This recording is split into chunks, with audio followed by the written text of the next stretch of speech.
Buenas tardes, chicos. Buenas tardes, profe. Hola, profe, buenas tardes. Buenas tardes, profe. Buenas tardes, profe.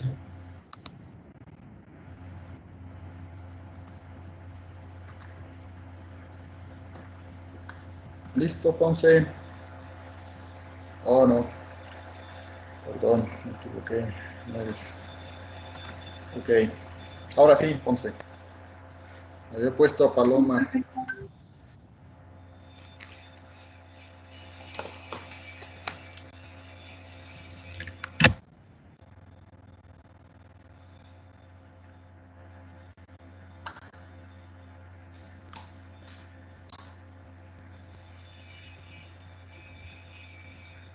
Si nos escuchas, Ponce. Sí, profe, ¿ya lo pueden ver? Ok. Ya nada más maximiza, por favor, y cuando gustes comenzar. Ok. Sí, comienzo donde me quedé, ¿verdad, profe? Sí, ya nada más en plantas K. Ajá, ok.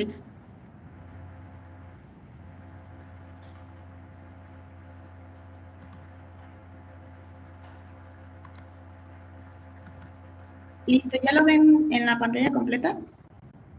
Así es, correcto. Adelante. Ok. Entonces, en lo que me quedé ayer fue explicándoles la vía de las plantas CAM. Bueno, las plantas con fotosíntesis CAM poseen una ventaja ecológica, ya que presentan un ritmo de 2 fases llamada ritmo circadiano. Estas 2 fases, la primera, se da durante la noche en la que las estomas están abiertas y la segunda fase se da durante el día en la que las estomas están, cerradas.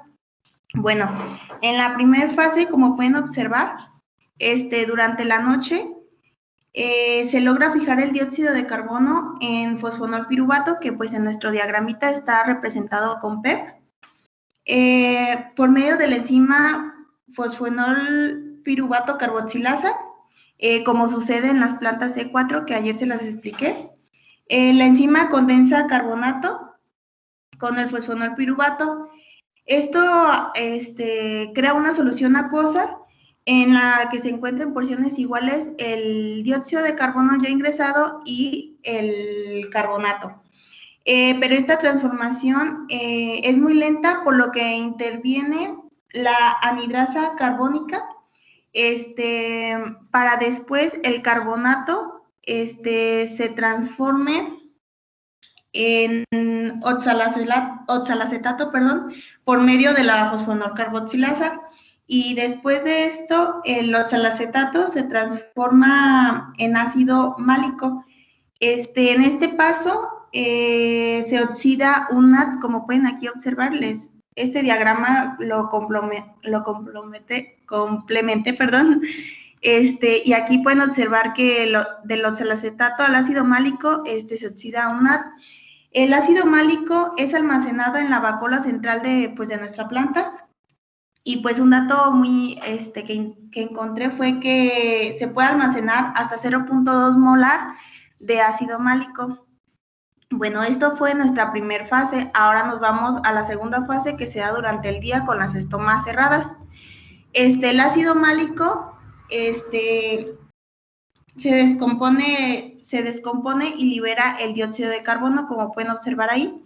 Y este dióxido de carbono ingresa nuevamente al ciclo de Calvin, en el cual se transforma en ácido fosfoglicérico, como se los expliqué en las plantas C3, que se lleva a cabo la formación de monosacáridos, como es la glucosa y la fructosa, seguido por la formación de sacarosa. Y como pueden observar, se divide como en 2 partecitas en la que se libera el dióxido de carbono y en otro es el piruvato, en el cual se forma bajo un consumo muy bajo de ATP, y este piruvato es transformado en PEP, que es el fosfonol piruvato. Y como pueden observar aquí, o sea, ya realizado todo este proceso del ciclo de Calvin, sale una flecha de almidón que va directamente a nuestra parte donde está el fosfonol piruvato. Bueno, esto quiere decir que las CAM deben tener suficiente fosfonol piruvato, que es obtenido del almidón, a disposición para que una ración nocturna de dióxido de carbono sea fijado. Por ello, durante el día se reponen las reservas de almidón para suministrar el suficiente fosfonol piruvato durante la noche. Entonces, como pueden observar aquí, el pH es diferente durante el día y durante la noche. El pH de día es de 7.5 y el pH de noche es de 3, por lo que es más ácido, y esto se debe a la transformación y descomposición que hubo del malato, y esto provoca un cambio de pH. No sé si tengan alguna duda aquí en este proceso, en esta vía metabólica, perdón. No, bueno, pues prosigo. Sí, vamos bien. En las plantas CAM, yo lo que encontré que los valores que rodean el gasto energético es de 4.8 hasta 5.9 ATP y 3.2 hasta 3.9 moles de NADPH. Estas especies de plantas, las CAM, evitan la fotorrespiración y también hace que la utilización del agua sea de manera mucho más eficiente, porque ya les expliqué que es una evolución de las plantas C3 y C4. Estas plantas predominan en zonas muy cálidas y secas, tales como los desiertos. Ahora vamos a ver, para que quede como más entendido, la comparación entre las plantas C3, las C4 y las CAM.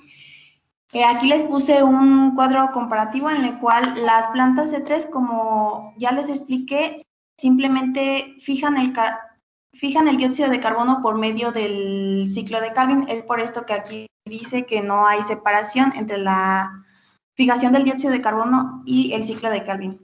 Las estomas están abiertas durante todo el día y estas plantas C3 se encuentran en ambientes frescos y húmedos.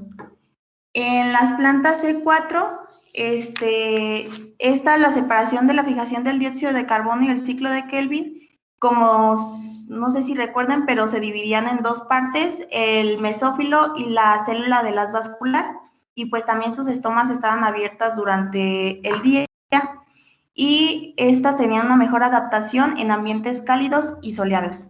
Y por último, que son las plantas CAM, que se las acabo de explicar, había una separación entre el día y la noche, y sus estomas están abiertas solamente durante la noche, y estas se encuentran en un ambiente muy cálido y seco.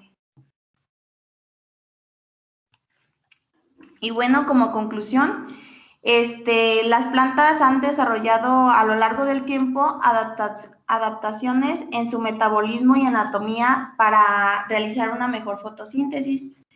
Los estudios que se han realizado de estos mecanismos a lo largo de los años han revelado que los fundamentos en que se basan pueden aplicarse con éxito a las nuevas tecnologías para mejorar la fotosíntesis y, como consecuencia, mejorar el rendimiento de los cultivos de interés comercial. Y pues esto es todo, estas son mis bibliografías, no sé si alguien tenga alguna duda.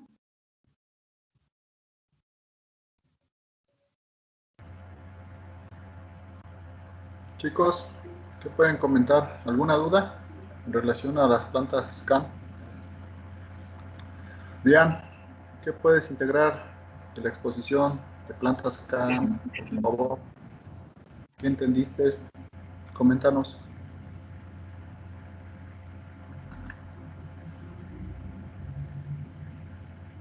Pues yo entendí que pues se dividen, ¿cómo será? Sí, se dividen las plantas, bueno, todas las flores y todo eso en diferentes tipos para también optimizar su estudio. Eso es lo que entendí de la presentación. No me queda muy clara la aportación. Se me hace que no estabas atendiendo la presentación. A ver, Cristian, por favor, ¿qué nos puedes comentar al respecto Último tema de Ponce. Bueno, pues como ya vimos, prácticamente todas las plantas llevan su ciclo, ya sea de día y de noche, y pues todos utilizan lo que es el dióxido de carbono, el ATP, el NAD reducido y oxidado. Aquí también vimos cómo interviene el ciclo de Calvin, y pues al final hizo una comparación de los tres tipos de plantas, la C3, la C4 y la CAM, que bueno, tienen sus particularidades. Algunas se dan mejor en ambientes secos y otras en ambientes húmedos. Pues creo que es todo lo que recuerdo. Lluvia, ¿qué puedes comentarnos en relación a todos estos temas de los diferentes mecanismos de fijación de CO2 en las diferentes plantas? ¿Cuál crees tú que sea el objetivo de haber revisado todos estos temas en clase?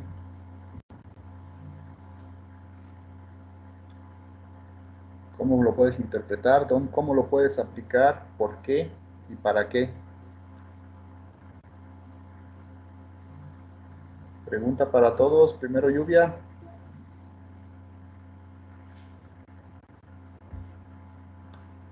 Vayan levantando su mano, chicos. ¿Quién quiere contestar? Nada más no se me amontonen. Recuerden, levanten la mano para poderlos ver. Chicos, por favor. Lluvia. Ánimo.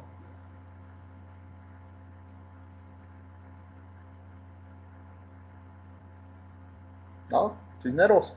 Vámonos. ¿Qué nos puedes comentar en relación a la pregunta que les hice?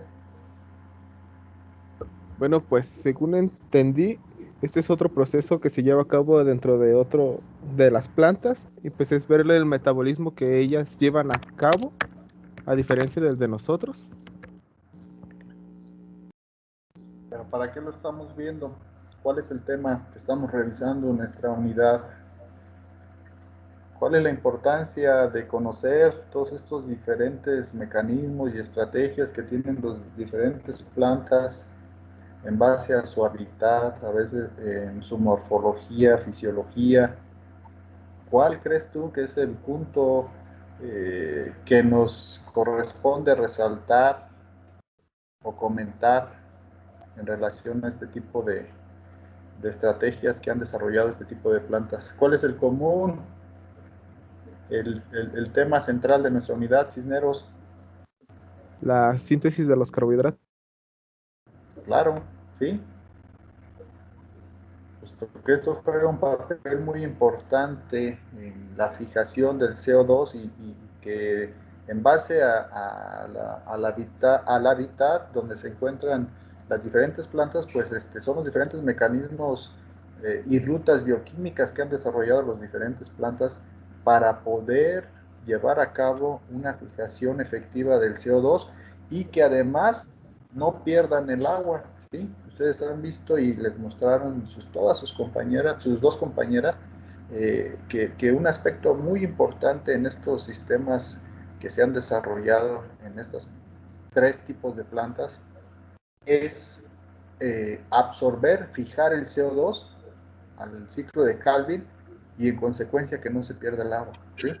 Pero el punto principal y central es llevar a cabo la síntesis de glucosa, que es muy importante para el proceso metabólico de cualquier célula y para que se lleven a cabo todas las demás reacciones bioquímicas del metabolismo central de cualquier microorganismo eucariote, ¿sí? Entonces, ese es el punto central hacia donde queríamos llegar, revisar las diferentes rutas bioquímicas que se tienen o que se han estudiado, porque algo también interesante que han mostrado sus compañeras a lo largo de estas dos presentaciones es que es un porcentaje muy mínimo de las plantas, del estudio de algunas plantas en relación a sus cuestiones fotosintéticas, ¿sí?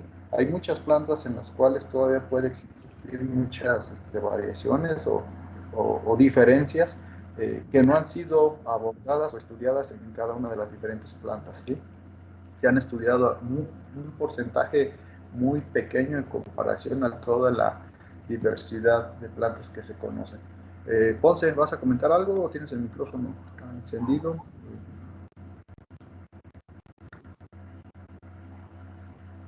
No, profe, ¿No? perdón. Ok, bueno, chicos, con esto pues prácticamente se concluye lo que es los temas de la unidad 4, perdón, sí, 3, ya me quiero brincar a la 4. Vamos a comenzar el día de hoy con algunos temas en particular de la unidad 4 que tiene que ver con el ciclo de Krebs. Voy a permitirme proyectar una presentación. ¿Ya se observa, Paloma? ¿Ya la ven? Sí, profe, ya se ve. Ya se ve, profe. Ok. Bueno, entonces dentro del metabolismo central que hemos comenzado a revisar desde la tercera unidad y que como primera etapa hemos estado revisando y es esta parte, la parte inicial, el metabolismo central se divide en 3 etapas, ¿sí? Ahorita ya hemos revisado la primera etapa, que es la glucólisis, que a partir de glucosa, y que hemos revisado todos los diferentes tipos de transporte, asimilación, difusión de glucosa por la membrana plasmática hacia el citoplasma, que conlleva un cotransporte o difusión facilitada dependiendo del órgano, dependiendo del microorganismo. Esta glucosa se transporta al citosol y en el citosol pues ya hemos revisado todas las diferentes vías que hicimos en énfasis en la primera clase de esta unidad y que fueron presentadas por algunos de ustedes y que hemos estado revisando paso a paso. Pues es prácticamente la oxidación de esta glucosa hacia la formación de piruvato, ¿sí?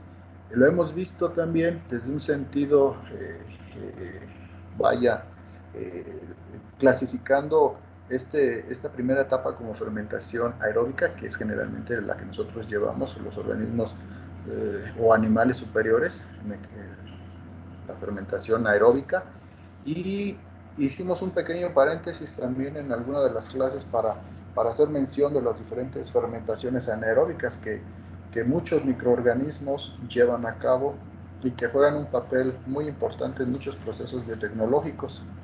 También lo revisamos. Aquí, pues el punto final del metabolismo primario es la formación de piruvato, ¿sí? Este piruvato que tiene que condensarse con, ¿cómo se llama? Con tiene que transformarse a acetilcoenzima A, que ya el acetilcoenzima A, entrando a lo que viene siendo la segunda etapa del metabolismo central, se tiene que condensar con el oxalacetato. Toda esta parte del metabolismo, de la parte secundaria del metabolismo general, es lo que vamos a revisar en la unidad 4. ¿Sí?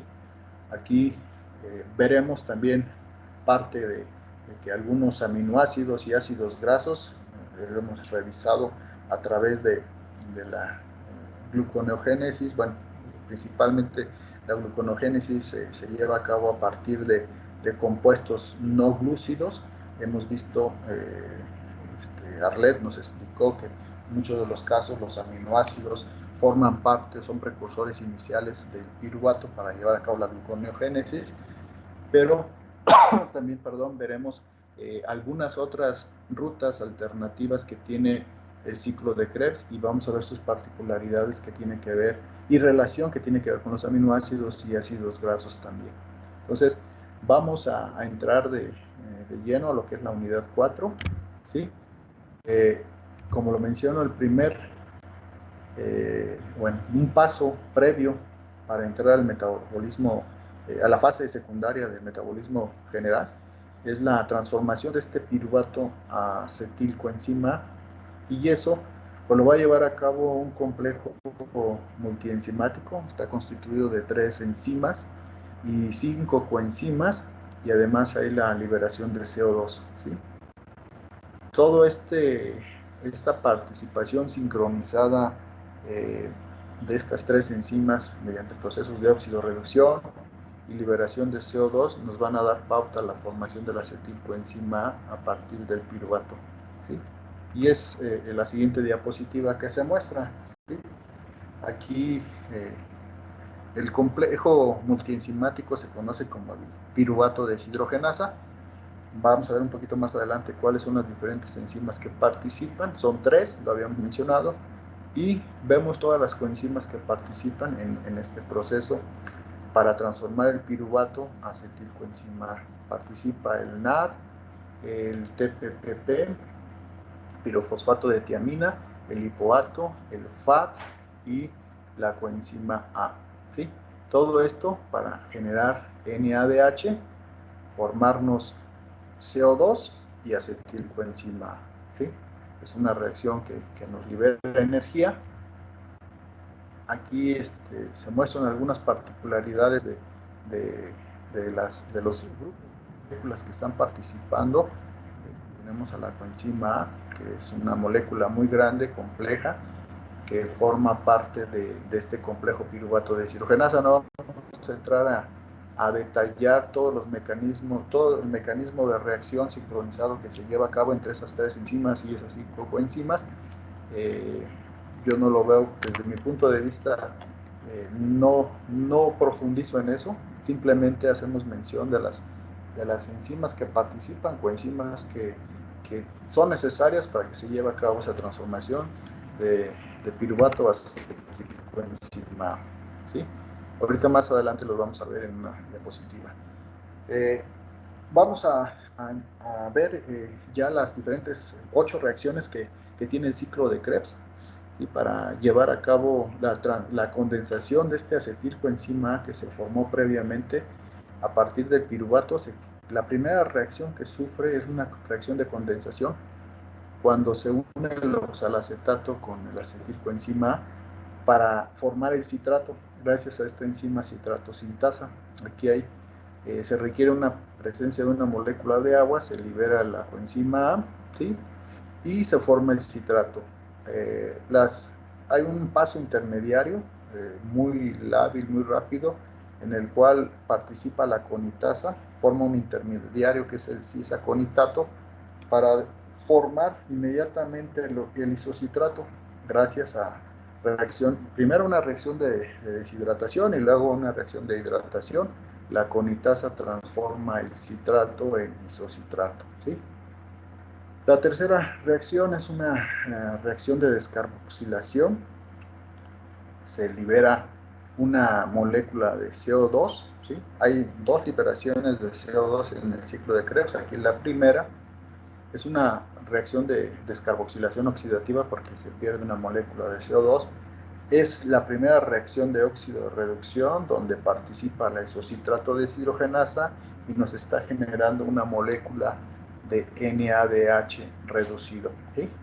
El siguiente paso pues, es la formación, gracias a esta participación de esta enzima deshidrogenasa que es la isocitrato, transforma el isocitrato en alfa-cetoglutarato, ¿sí? El alfa-cetoglutarato después, gracias a otra reacción de óxido reducción, mediante la enzima alfa-cetoglutarato deshidrogenasa, va a liberar nuevamente una segunda molécula de NADH, ¿sí? También se libera la segunda molécula de dióxido de carbono, es una reacción de descarboxilación para formar el succinilcoenzima A, ¿sí?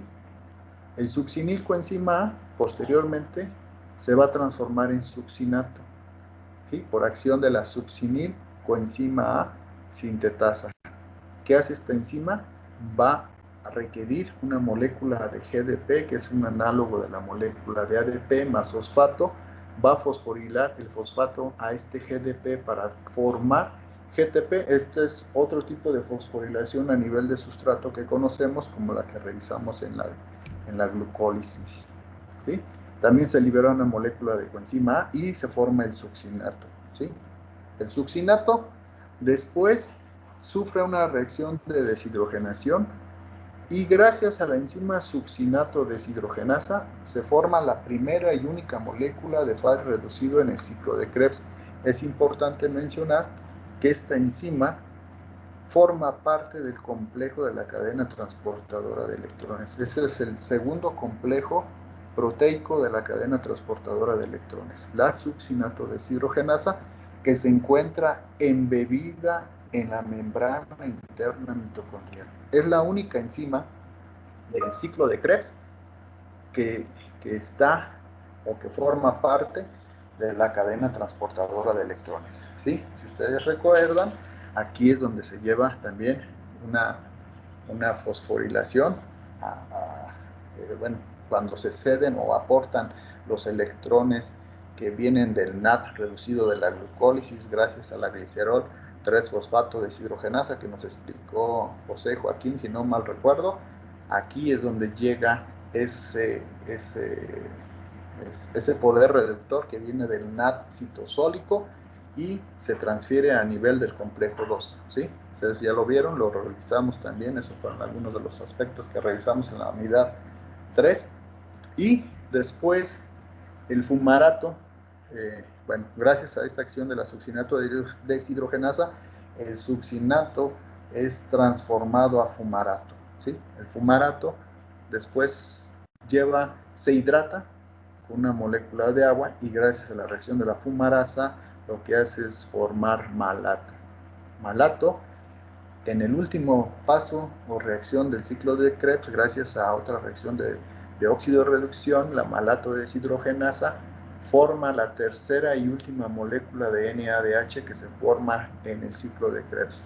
Y se forma el oxalacetato, nuevamente disponible para volverse a condensar con una nueva molécula de acetilcoenzima. Entonces, energéticamente, ustedes pueden ver que el ciclo de Krebs pues, es bastante productivo, ¿no?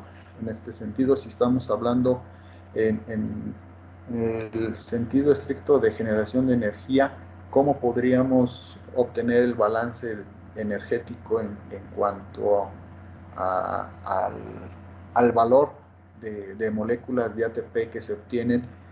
Si ustedes ya hemos revisado en el ciclo de la glucólisis, hemos hecho la revisión en cuanto al balance energético en la obtención de energía de ATP y hemos hecho la equivalencia de ATPs a una molécula de NADH. Soria, ¿cuántas moléculas de ATP se obtienen del NADH? Ya lo hemos revisado.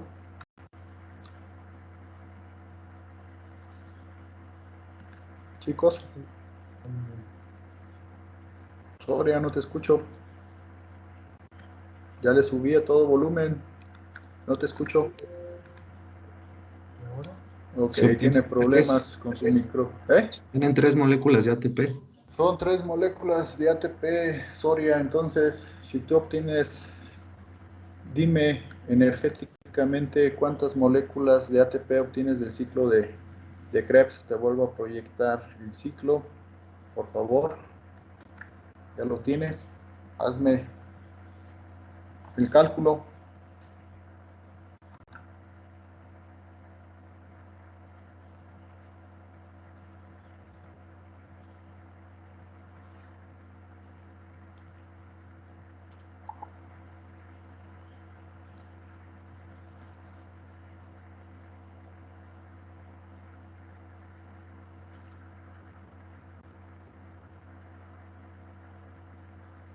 Soria. ¿Estás aquí, Soria? Aquí estoy, profe. Dime, dinos, cuéntanos, por favor.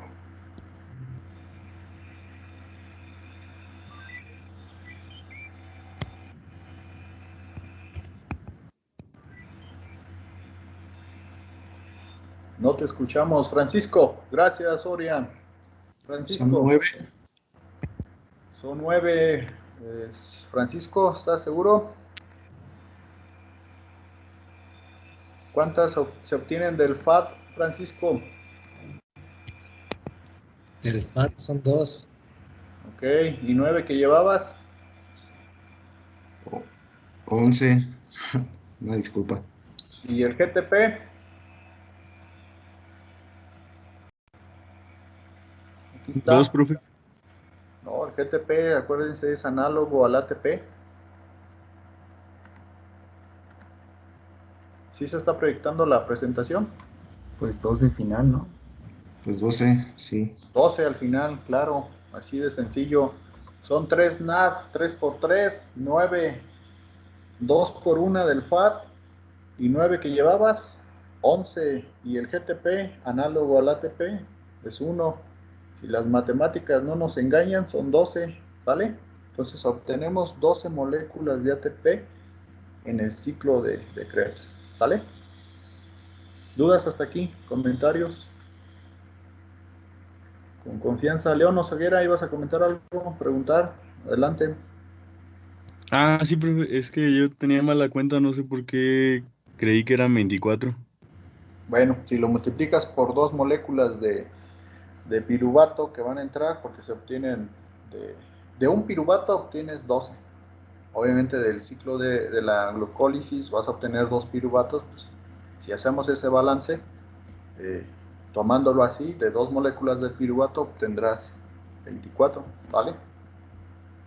Joaquín, comentarios, preguntas. No, sí me quedó claro lo de la ganancia de ATP del ciclo de Krebs. Entonces, hasta aquí, ¿alguna duda? ¿Comentario, chicos?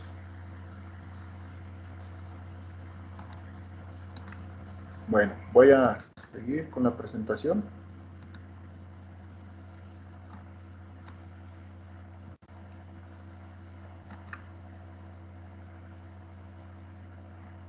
Aquí tenemos el ciclo, ok. Entonces, retomando, pues son 8 reacciones. Hay 2 moléculas de CO2 que se generan. Hay 3 moléculas de NAD reducido. Hay una molécula de FAD reducido y una de GTP, ¿vale? Por ciclo llevado a cabo. Hay que recordar que es el ciclo de Krebs, el ciclo de los ácidos tricarboxílicos o el ciclo del ácido cítrico, como lo pueden encontrar en las referencias bibliográficas que puedan consultar, ¿sale? Más se conoce. Perdón. Bueno, no voy a mostrar esta porque aquí fue prácticamente lo que describí en todo el ciclo, nada más que es reacción por reacción, ¿sí? Entonces me voy a brincar todas estas diapositivas. Son todas las reacciones que acabo de describir en la primera, en la lámina del ciclo. Aquí está puntualmente cada una de las reacciones que acabo de describir, ¿sí? Entonces me voy a brincar estas. ¿Nos va a pasar la presentación, profe? Claro que sí. Ok, bueno, aquí ya puntualizando nuevamente lo que acabamos de mencionar, ¿sí? Son las 3 moléculas de NAD, una de FAD y una de GTP, ¿sí? Okay. Hay que recordar, les había mencionado en algunas referencias, pues la equivalencia que ellos toman de ATPs obtenidos por moléculas de NAD es 2.5, ¿sí? O 1.5 de ATP por FAD, ¿sí? Por eso sale este balance. Pero nosotros nos vamos al redondeo, ¿sí? Nos vamos a 3 y 2 para facilitar el balance. ¿Sí? Hay muchos libros que manejan que son 3 y 2 también. Hay otros que manejan esta equivalencia. Ok, vamos a puntualizar otras características del ciclo de Krebs. Es una ruta anfibólica, como es clasificada. ¿Por qué se caracteriza o por qué se clasifica así? Pues porque tiene la capacidad de llevar a cabo el catabolismo y el anabolismo, en el sentido de que está catalizando la reacción en el sentido de piruvato hacia la formación de especies de alta energía como el NAD reducido y el GTP, y a la vez también es una ruta que es precursora de muchos productos, ¿sí? Por eso se le denomina que es una ruta anfibólica, ¿sí? Que tiene esas dos características de llevar a cabo el metabolismo de degradación y de síntesis. Esa es otra de las características que tiene este ciclo de Krebs. Dentro de las particularidades que tiene este ciclo es que puede llevar a cabo la biosíntesis de muchos productos como los aminoácidos, ácidos nucleicos, grupos hemo, porfirinas, ácidos grasos y pues todos los precursores que son que ya dan pauta a la formación de colesterol y algunas hormonas que veremos en su momento en la unidad de síntesis de lípidos y fosfolípidos. ¿Sí? Eso lo vamos a revisar en la unidad 6. En este caso veremos algunas reacciones anapleróticas que ya lo mencioné en una clase anterior, las reacciones anapleróticas o de relleno que forman parte esencial de esta característica anfibólica del ciclo de Krebs. Son 4 y esas sí las vamos a revisar en esta unidad. Puntualmente revisaremos cada una de las reacciones anapleróticas que su principal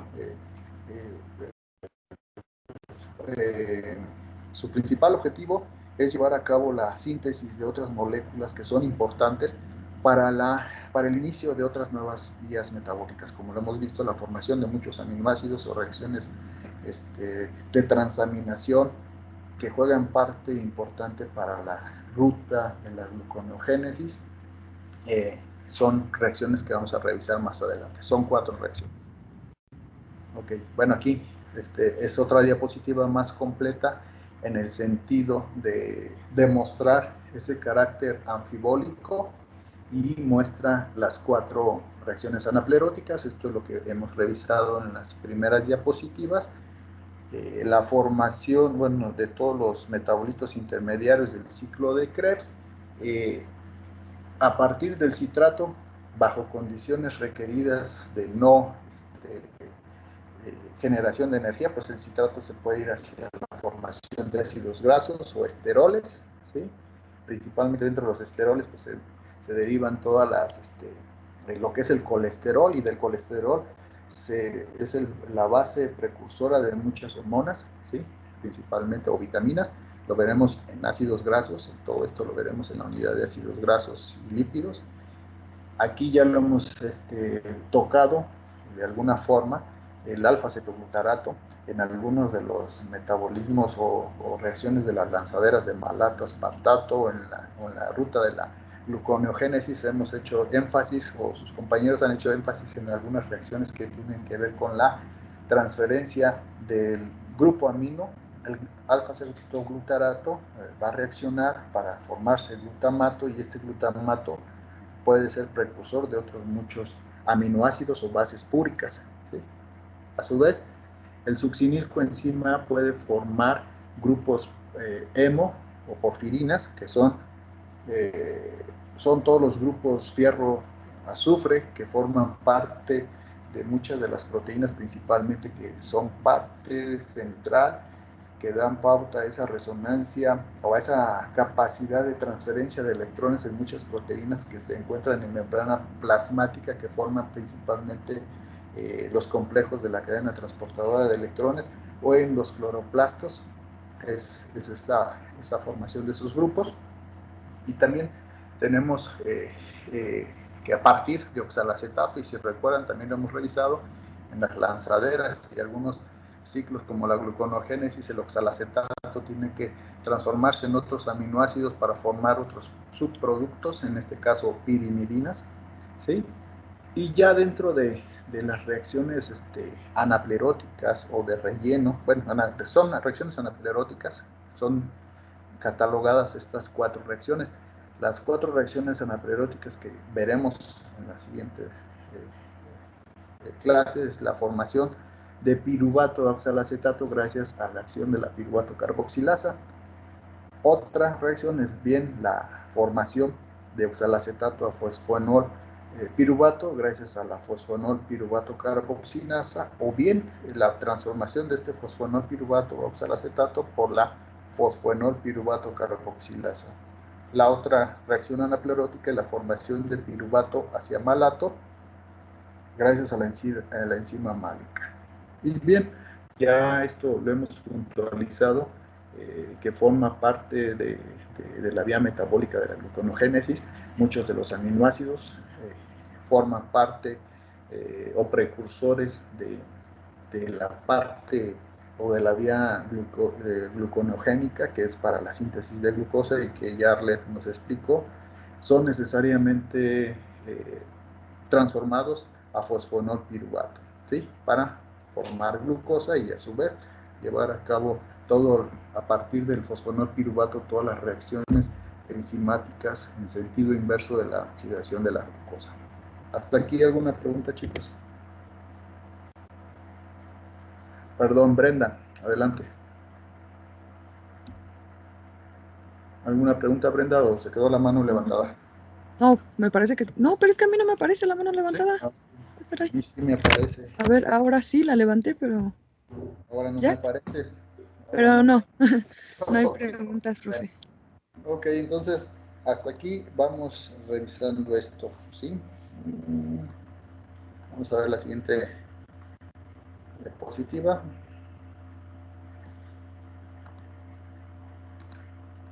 Ok, ya la dejé de proyectar, ¿verdad? Sí.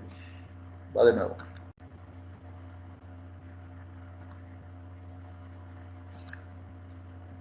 Bueno, aquí están nuevamente las 4 reacciones anapleróticas. Piruvato más ácido carbónico más ATP. Gracias a la piruvato carboxilasa nos va a formar oxalacetato, ADP y fosfato. Esto generalmente se lleva en hígado y riñón. La segunda reacción que lleva a cabo la fosfonol piruvato carbocinasa transforma el fosfonol piruvato más CO2 más GDP en oxalacetato y GTP. Esto se lleva en músculo esquelético y corazón.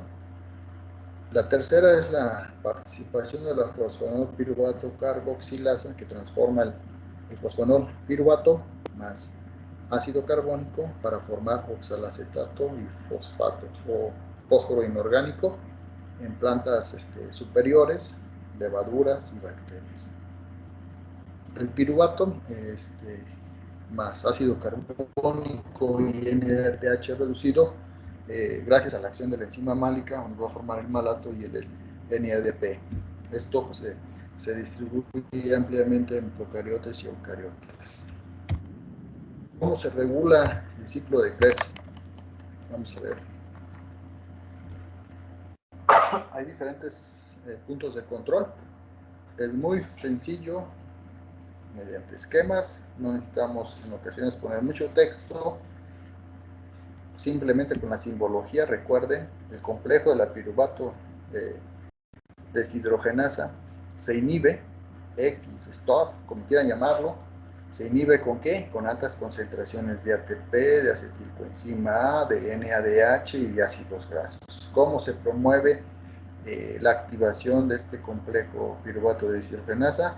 Con altas concentraciones de AMP, NAD oxidado, calcio y coenzima A. ¿Sí?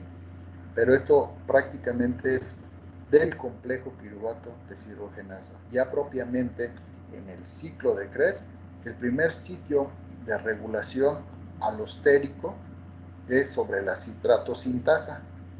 La citrato sintasa se ve inhibida por altas concentraciones de NAD reducido, succinilcoenzima A, citrato y ATP.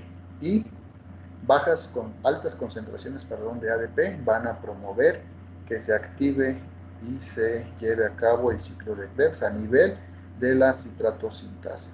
¿Sí? La segunda enzima, este es el principal sitio de regulación, ¿sí? El primero. Pero hay otros sitios de regulación alostérica y es a nivel de la isocitrato deshidrogenasa. Si ustedes ven, la alta concentración de ATP o compuestos reducidos son generalmente lo que va a estar inhibiendo o modulando negativamente la acción de estas enzimas. La alta concentración de ADP y calcio activa esta enzima.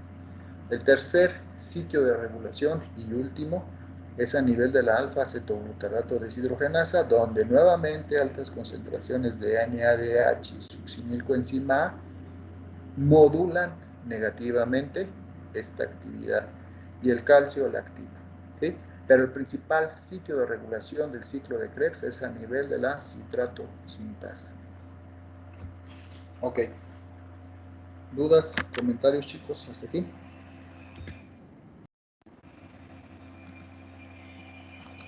Todo bien, profe. ¿Más son esas 4? Bueno, pues la que va antes de empezar el ciclo y luego las otras 3 nada más.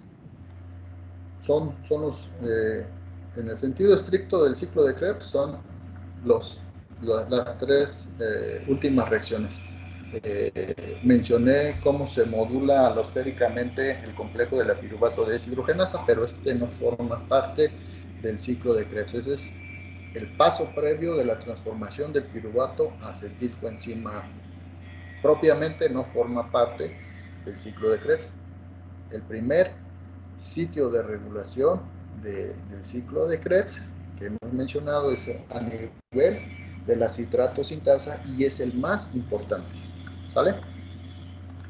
Ahora sí. ¿Me Sí, explico? gracias, Sí. profe. Sí, Brenda. Bueno, ¿dudas, comentarios, chicos? Todo bien, profe. ¿Todo bien? ¿Seguros? Bueno, entonces, aquí le dejamos para no saturarlos de tanta reacción.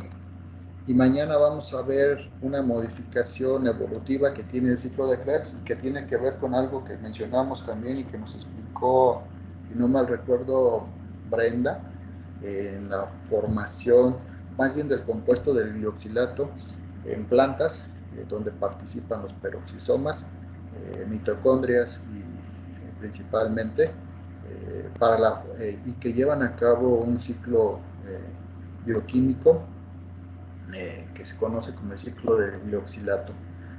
Principalmente se lleva a cabo en los glioxisomas y en la mitocondria y está en función con los cuerpos lipídicos que tienen las células. Pero lo vamos a ver el día de mañana. Recuerden, mañana tenemos un artículo también que vamos a revisar, así es que tomen sus providencias necesarias, pónganse a leer, precisos, concisos y macizos, no traducción. Recuerden, es lectura y comprensión. ¿Sí? Vamos a ir elevando el nivel. Ya no va a haber artículos en español. Ahora de aquí en adelante puro artículo en inglés. Necesitan leer y comprender en inglés. Es por su bien, no es por fastidiarlos. ¿Sí? Bueno, sí, un poquito, soy honesto. Pero sí hay que ponerse a leer en inglés. Tienen que saber. ¿Vale? Recuerden que cuando estén en proceso de titulación tienen que acreditar un examen de lectura y comprensión del inglés.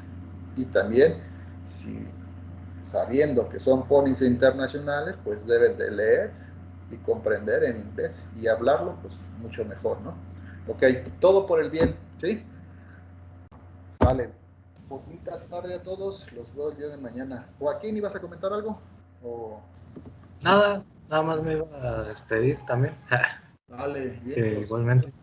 Nos vemos mañana a todos. Bonita tarde. Adiós, profe, gracias. Gracias, profe. Hasta Gracias, mañana. profe. Bonita tarde. Buena Gracias, tarde. profe.